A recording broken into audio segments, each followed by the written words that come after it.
Hi everybody, welcome back on another technical demo around the Quarkus application.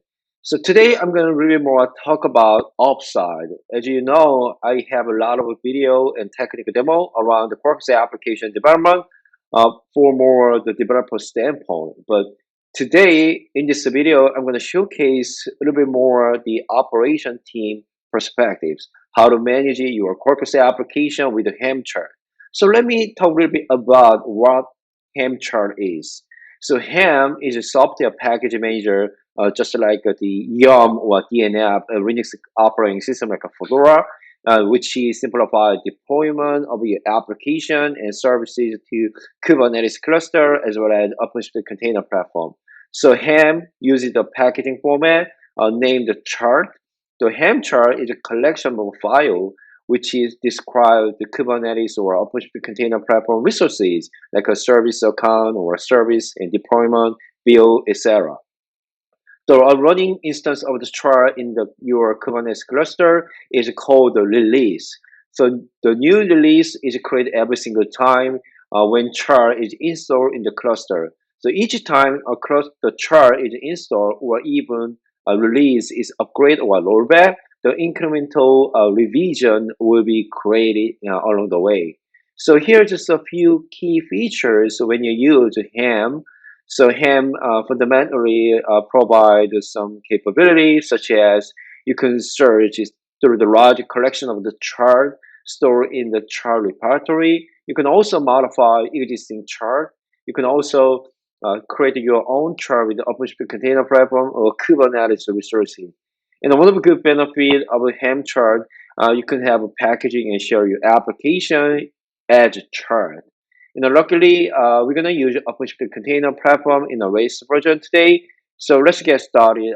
How you can manage your Quarkus application with Helm. Okay, let's jump into the demo. Okay, here's my OpenShift cluster. It's a race version, OpenShift 4.6 version.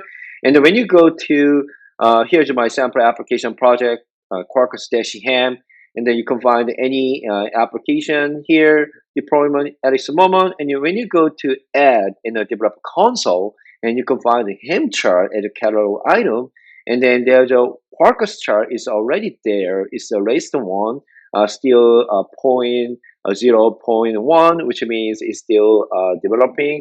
So, but luckily we can use that this Helm chart.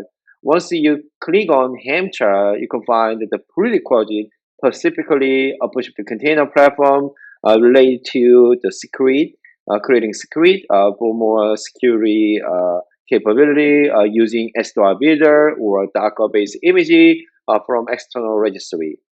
I'm not going to use this functionality for this demo. I'm trying to make it simple how to create your Quarkus application as simply.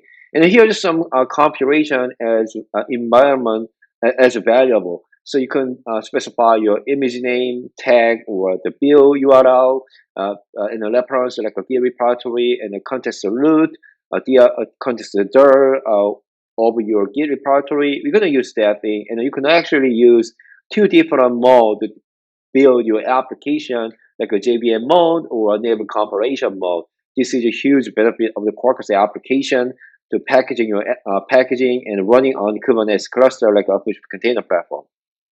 And you can also define some specific environment variable or an application, like a number of replica as a default. And you can also define some specific configuration around deployment, like a liveness or readiness check, like the Kubernetes fundamental functionality. So there are huge of the configuration. We can do that during Helm chart at the beginning time. So here's a sample, the YAML file around the how to build and how to deploy and how to manage that thing. As you can see, you can actually choose JVM or a native compilation mode, and then you can define the liveness readiness check. So I'm going to delete that. I'm going to make it simple here. So I'm going to use the one of my demo application, and then we're going to set the invariant variable because Quarkus is using the running the thin jar with some dependency library. I'm going to de-empty the deployment configuration. So here's my the demo in, repository, and my team actually keep maintaining this public repository, you can find a lot of interesting Quarkus demo here. So I'm going to use one of that demo to showcase the CRUD capability to interact with the in-memory database or PostgreSQL to store, update, delete, and modify the specific data on your data store using Quarkus application. And this application built on the Red Hat build of the Quarkus. It's using the same functionality in community upstream, but it's based on the Red Hat distribution. So I'm going to copy from the Git repository here, and I'm going to use the default reference directory and context stir. So I'm gonna add any specific thing. Once you install, click on that. So you can see automatically new Quarkus application is just spin up, but still there are still under the building. So as you can see, there are no hash check at this moment. And then, but you can see there are image pull backup error.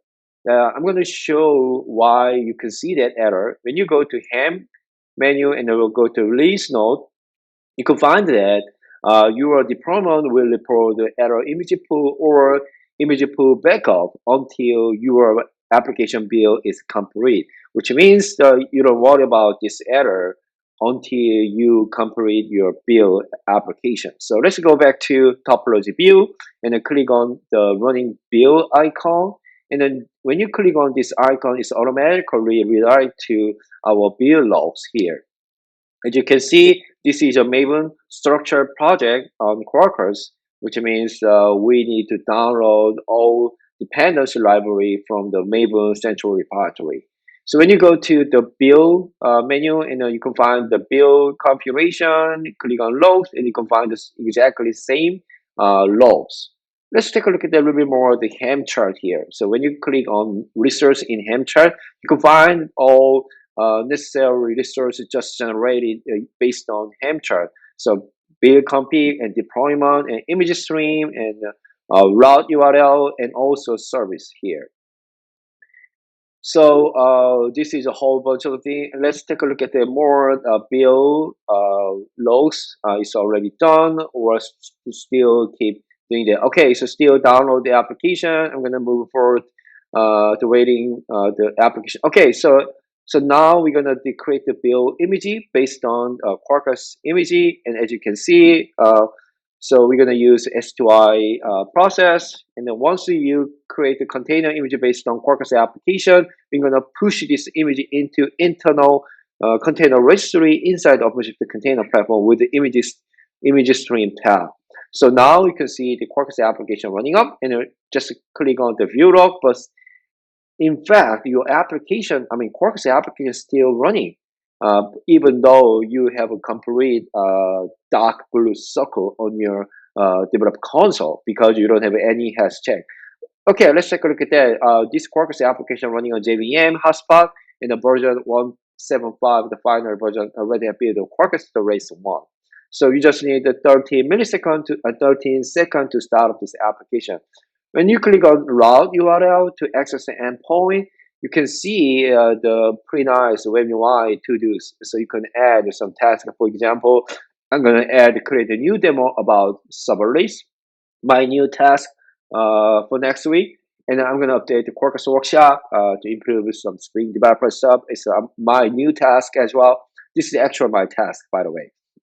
So I'm going to need to write a blog about the Quarkus function. So this is I'm pretty sure this is a pretty interesting thing as well. So you can actually delete, update, just like a CRUD capability, your enterprise application. Pretty simple, pretty cool.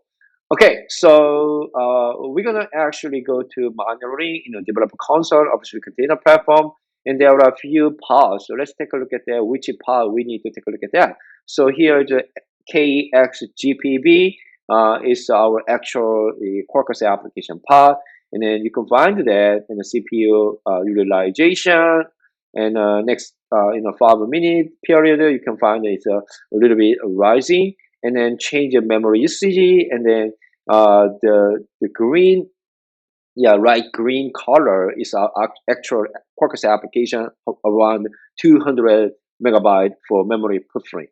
When you go to Helm chart, we can actually upgrade our Helm chart configuration. Let's try to add our liveness and readiness probe. This is the default capability on your Kubernetes cluster to make sure your application actually ready and live to serve your business functionality. So I'm going to add the liveness and readiness. The Quarkus provided that capability as well. And as you can see, the deployment automatically triggers the new application deployment. As you can see, so new pod is just redeployed based on the deployment change. So this is just a huge benefit. And as you can see, the YUM or DNF, the packaging manager, so automatically upgrade your application software on the Linux operating system. It's exactly the same concept. Using Helm chart, you can actually change it or upgrade your Quarkus runtime environment using Helm chart. Go to research. Now we have a new application and just edit your hash check. Now you can find the new hash check. As you can see, we edited in the Helm chart, but now the new change is already applied to our deployment configuration as well. So, last thing, you can actually uninstall Helm chart as a release menu. It's Quarkus. This is the menu, and uninstall is automatically delete all resources on your project. So as you can see, there's no pod or any resource in this project. Thank you for watching, and please make sure to subscribe my YouTube channel for the next technical video and tips. Have a good rest of the day.